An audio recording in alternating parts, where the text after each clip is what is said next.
इस दुनिया में बहुत सारे पावरफुल ऑर्गेनाइजेशन हैं और खास बात यह है कि बस एक बंदे का नाम सुन के इन सबकी फट जाती है, जो नाम है पीटर। और चौंकने वाली बात यह है कि पीटर एक 60 साल का बुढ़ा है। हम एक बंदे को देखते हैं जो बुरी तरह से पिटा हुआ है। वो अपने सामने खड़े बंदे से बोल रहा है, मैंने सुना है पीटर बहुत कमजोर हो गया है और उसे कैंसर भी है, जिस वजह से वो बहुत जल्द टपकने वाला है, पर तुम्हें देख के ऐसा कुछ लग नहीं रहा। इसके बाद हम इस बंदे को देखते हैं जो पीटर है। पीटर ने इस बंदे के बहुत सारे साथियों को खत्म कर दिया है। नीचे गिरा हुआ आदमी बोलता है, अब तक तुम्हें लाखों ऑर्गेनाइजेशन पकड़ने में लगी हैं, पर कोई तुम्हें छू तक नहीं पाया। तुम आखिर बच कैसे रहे हो, और मेन बात, तुम अभी तक जिंदा कैसे हो। पीटर हंसते हुए उस आदमी के पास आते हुए बोलता है, तुम कितने लोग भी मेरे पे नजर क्यों ना रखो, पर तुम मेरा कुछ नहीं बिगाड़ सकते। और पता है तुम ऐसा क्यों नहीं कर सकते? ये बोल के पीटर अपना मास्क उतार देता है। ये बंदा पीटर को देख के हैरान हो जाता है और कहता है, ऐसा नहीं हो सकता, क्या तुम सच में पीटर हो? इसकी ये बात बोलने के बाद पीटर सिगरेट पीते हुए इस बंदे को शूट कर देता है। इसके बाद हम 3 महीने पहले का फ्लैशबैक देखते हैं। हम एक किताबों की दुकान देखते हैं जिसमें एक बुढ़ा आदमी काम कर रहा है, और ये कोई और नहीं पीटर है। हमें पता चलता है पीटर को कैंसर है, जिस वजह से उसके पास जीने के लिए बस 3 महीने हैं। पीटर कहता है, ऐसा नहीं है कि मुझे मौत से डर लगता है, मैं तो अपनी जिंदगी में हर वक्त मौत की कगार पे रहा हूँ। मैंने अपनी जिंदगी के 50 साल अपनी ऑर्गेनाइजेशन को दे दिए और बहुत सारे लोगों को मारा है, पर मुझे इस बात का कभी कोई पछतावा नहीं हुआ। मेरी जिंदगी अच्छी थी यार, पर मुझे एक बात का रिग्रेट हमेशा रहेगा कि मैंने कभी अपनी खुद की फोटो क्लिक नहीं की। तभी यहाँ एक लड़की आती है। पीटर इस लड़की को वेलकम करता है। ये लड़की बताती है कि मुझे अपने छोटे भाई के लिए टेक्स्ट बुक चाहिए, क्या आपके पास मिल सकता है? पीटर कहता है, आपको जो भी चाहिए मेरे स्टोर पे सब कुछ मिलेगा। पीटर बोलता है, क्या तुम एक हाई स्कूल स्टूडेंट हो? जिसपे ये लड़की हाँ बोलती है। फिर पीटर कहता है, नेम टैग को देख के लगता है तुम 3rd ईयर की स्टूडेंट हो। इस बात पे लड़की हैरान होकर कहती है, आपको तो बहुत कुछ पता है। पीटर बताता है, मुझे अपने आसपास के एरिया का बहुत कुछ पता है। इसके बाद पीटर इस लड़की को टेक्स्ट बुक का बंडल ही दे देता है। ये लड़की कहती है, मैं ये सब नहीं ले सकती, मेरे पास इतने पैसे भी नहीं है। पीटर कहता है, कोई बात नहीं, तुम ये रख लो, वैसे भी ये मेरे किसी काम का नहीं। फिर ये लड़की कहती है, आपको मेरे लिए सब करने की जरूरत नहीं है। पीटर कहता है, मैं तुम्हारी आंखों में देख के बता सकता हूँ, तुम अपने भाई से बहुत प्यार करती हो। जिन्हें तुम प्यार करती हो उनका हमेशा ख्याल रखना। इस तरह जीने से तुम अपनी जिंदगी में कभी रिग्रेट नहीं करोगी। इस बात पे लड़की ओके सर कहती है। पीटर हंसते हुए कहता है, तुम मुझे मिस्टर बेई बुला सकती हो। फिर वो लड़की पीटर से कहती है, क्या आपको अपने लाइफ में किसी चीज का रिग्रेट है? ये सुन के पीटर कहता है, मैं अपनी आधी से ज्यादा लाइफ जी चुका हूँ, जिस वजह से मेरे लाइफ में भी कुछ रिग्रेट्स हैं, पर उनमें से एक।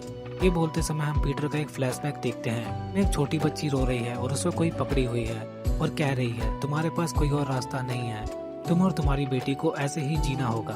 अब हम प्रेजेंट में आते हैं। पीटर इस लड़की को कुछ नहीं बताता और बस इतना कहता है, मैं चाहता हूँ तुम वो सब करो जो तुम अपने छोटे भाई के लिए कर सकती हो, और ऐसा कुछ मत करना जिससे बाद में तुम्हें पछताना पड़े। और हम देखते हैं कि ये लड़की तो पीटर को चाकू मारने वाली है।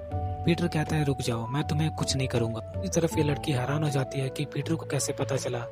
पीटर कहता है, मुझे स्कूल के सभी बच्चों का पता है, पर मैंने तुम्हें इधर कभी नहीं देखा, इसलिए मैंने तुमसे कुछ सवाल किए और तुमने क्या कहा, तुम 3rd ईयर की स्टूडेंट हो। ये कितना फनी है ना, कि वो स्कूल तो 2 साल पहले ही खुला है। यार पीटर तो बहुत स्मार्ट है। और इस लड़की के तो तोते उड़ जाते हैं कि पीटर को उसके बारे में पहले से ही सब पता चल गया था। पीटर कहता है, तुम्हें क्या लगा, अपने चाकू पे परफ्यूम लगा दोगी तो मुझे उसकी महक नहीं आएगी? मैंने अपनी पूरी जिंदगी लड़ाई मारकाट में बिताई है। ये लड़की फिर बाज नहीं आती और पीटर को चाकू मारने का ट्राई करती है, पर फिर उसे फील होता है, भले ही चाकू मेरे हाथ में है, पर ऐसा क्यों लग रहा है कि मैं मारने वाली हूँ। पीटर बस गुस्से में इस लड़की को देखता है, जिससे इसकी हालत खराब हो जाती है। फिर पीटर बुक टेबल पे रख के कहता है, तुम ये ले जाओ, मुझे पता है तुम अपने छोटे भाई के बारे में झूठ नहीं बोल रही थी। ये काम 50 साल से कर रहा हूँ और मुझे पता है तुम अपने भाई के बारे में झूठ नहीं बोल रही थी, और तुम भी मेरी तरह योंगवैंग अनाथालय से होना है, तुमने अभी तक ज्यादा कुछ सीखा नहीं। हमारे ऑर्गेनाइजेशन में अगर तुम अपना मिशन नहीं कर पाते तो प्लान बी इनिशिएट किया जाता है। ये बोलते हुए पीटर उस लड़की पे हमला कर देता है और हम देखते हैं पीटर ने इस लड़की को मारा नहीं बल्कि बचाया है। ऊपर से 2 बंदे पीटर पे गोलियां चला देते हैं। पीटर लड़की को बचा के कहता है, अगर तुम अपना मिशन नहीं कर पाओगी तो तुम्हें टारगेट के साथ खत्म कर दिया जाएगा। पीटर इस लड़की को तो बचा लेता है, पर उसके पेट में गोली लग जाती है। पीटर भाग के जब तक अपनी बंदूक निकालता है वो लड़की को पकड़ लेते हैं। उनमें से एक बंदा पीटर को मुक्का मारता है और कहता है, ये सच में लेजेंडरी पीटर है? बंदा कहता है, I am sorry sir Peter, आप एक लीजेंड हो, पर एक लीजेंड भी कैंसर से नहीं जीत सकता। हम इस टकले को देखते हैं, इसका नाम ऑक्टोमैन है। पीटर कहता है, सीधे पॉइंट पे आ। हम एक ही ऑर्गेनाइजेशन से हैं, फिर भी तुम मेरे पे क्यों हमला किया? ऑक्टोमैन कहता है, क्योंकि हमारे बॉस तुम्हारी वजह से परेशान है। पीटर कहता है, पर मुझसे क्यों? मैन कहता है, आपने हमारी ऑर्गेनाइजेशन के लिए बहुत सारे लोगों को मारा है, वजह से आप पे लगाया हुआ इनाम आज 7.6 मिलियन US$ हो चुका है। पीटर कहता है, ये तो वही अमाउंट है जितना मेरे बैंक अकाउंट में है। ऑक्टोमैन कहता है, आपने सही कहा, और जो आपको मार देगा ये पैसे सब उसके हो जाएंगे। तो बताइए आप किस तरह मरना चाहेंगे? और भाई तुम इस साले की स्माइल देखो। तभी दूसरा बंदा पीटर पे हमला कर देता है और कहता है, यार मैं यहाँ आने से पहले बहुत नर्वस था कि पीटर क्या बंदा होगा। ऑक्टोमैन जब पीटर के पास आता है तो पीटर ऑक्टोमैन पे फ्लेयर फेंक के यहाँ से भाग जाता है। दूसरी तरफ वो लड़की बस बैठ के ये सब देख रही होती है। बारिश शुरू हो जाती है। हम पीटर को एक प्लेग्राउंड में देखते हैं। पीटर कहता है, यार मैं एक प्रॉपर फाइट भी नहीं कर पाया, लगता है मैं सही में बूढ़ा हो गया हूँ। पीटर को अपना बचपन याद आता है और पीटर बताता है कि वो कंपनी ही मेरी जिंदगी थी। जब बाकी बच्चे पेंसिल चलाते थे तब मुझे नाइफ चलाने की प्रैक्टिस कराई जाती थी।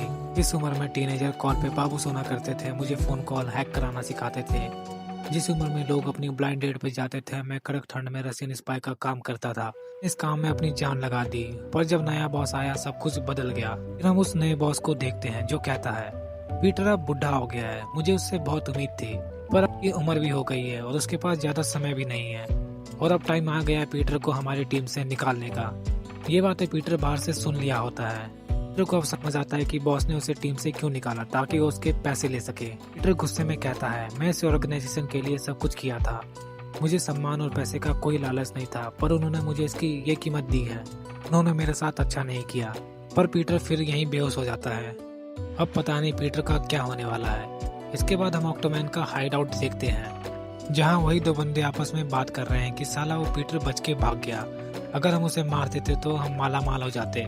जिस पे दूसरा बंदा कहता है, हाँ यार ये शर्म की बात है, हम उस पीटर को नहीं मार पाए, मुझे यकीन नहीं हो रहा कि उस बुढ़े पीटर को मारने के लिए हमें इतने सारे पैसे दे रहे हैं। फिर दूसरा बंदा कहता है, यार आखिर वो एक लेजेंड है तो पैसे तो मिलेंगे ही। नीटेल वाला बंदा कहता है, एक बार ये मेरे हाथ आ जाए फिर मेरी लाइफ चेंज हो जाएगी। तभी किसी की आवाज आती है, क्या तुम्हें पता है ये मेरी पहली फोटो है जो मैंने अपनी मर्जी से क्लिक करवाई है, तू कौन है? दूसरा बंदा कहता है, क्या ये पीटर है? वाला बंदा फोटो देख के कहता है, अबे नहीं, इसके कपड़े पीटर जैसे हैं। दूसरी तरफ पीटर कहता है, तुमने मेरी फोटो मेरे परमिशन के बिना ली है, और जब मैं उठा पता नहीं मेरे साथ क्या हुआ, मेरा शरीर बिल्कुल बदल गया। इधर दोनों बंदों को समझ ही नहीं आ रहा कि ये साला खुद में क्या बोली जा रहा है। पोनीटेल वाला बंदा कहता है, तू गलत जगह आ गया, ये बच्चों की जगह नहीं है, चल निकल जाए यहाँ से। पीटर कहता है, मैं वहीं आया हूँ जहाँ मुझे होना चाहिए, चल अब बातें बंद कर, मुझे बता तेरा बॉस कहाँ है। पीटर की बात सुन के तुम इन दोनों की शक्ल देखो। अच्छा, तुझे हमारे बॉस से मिलना है? बच्चे क्या तू भी हमारी तरह इस बिजनेस में है? अगर नहीं तो यहाँ क्या करने आया है? पर अब जो भी हो, तू यहाँ से जिंदा वापस नहीं जाएगा। और ये बोलते हुए पोनीटेल वाला बंदा पीटर को मुक्का मारता है, जिसे पीटर बिना कोई इफेक्ट लगाए पीटर बहुत आसानी से रोक लेता है। ये पूरा शौक है कि ये कितना ताकतवर है। पीटर को वो बात याद आती है जब ये बंदा पीटर को मुक्का मारता है और कहता है, क्या सच में एक लेजेंड है? और पीटर इस बात पे कहता है, यस आई एम। और पीटर इस बंदे की सारी उंगलियां तोड़ देता है। दूसरा बंदा पीटर पे चाकू मारने आता है। पीटर इस पे मुक्कों की बारिश कर देता है। अब पोनीटेल वाला चाकू लेके कहता है, आखिर तू है कौन बे? पीटर कहता है, एक चाकू। जो लोग वेपन यूज करते हैं वो थर्ड क्लास होते हैं, और जो हर तरह के वेपन को अच्छे से यूज कर पाते हैं वो सेकंड क्लास होते हैं।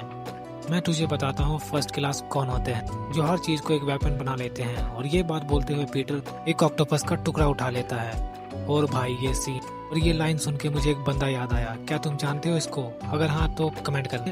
पोनीटेल मैन अब पीटर पे हमला करता है। पीटर ऑक्टोपस से पहले उसके हाथों पे मारता है, जिससे चाकू उसके हाथ से गिर जाता है, और ऑक्टोपस से इसका सर पकड़ के 360 घुमा के इसका मुंह बाल्टी में दे मारता है। पोनीटेल वाला बंदा फिर कहता है, भाई तू है कौन और तू ये सब क्यों कर रहा है? पीटर अपनी फोटो उठा के देखता है और पीटर को अपने पे लगा इनाम ऑक्टोमैन की बातें याद आती हैं। पीटर कहता है, तुम्हारे पास मेरे खिलाफ सबूत में बस ये एक फोटो है। मैं पीटर अपने टाइम का बेस्ट किलर था, पर जब मैं उठा मैजिकली मैं अपने जापानी वाले शरीर में आ गया। जो मेरे पीछे पड़े हो, जो करना चाहते हो करके देख लो, पर एक बात सुन लो, पुराना पीटर अब मर चुका है और नया पीटर अब एक्शन में आने वाला है। और होमीज, इसी के साथ किलर पीटर का पहला चैप्टर खत्म होता है। वीडियो अगर अच्छी लगी तो लाइक और अगले चैप्टर के लिए चैनल को सब्सक्राइब कर लेना। सायोनारा।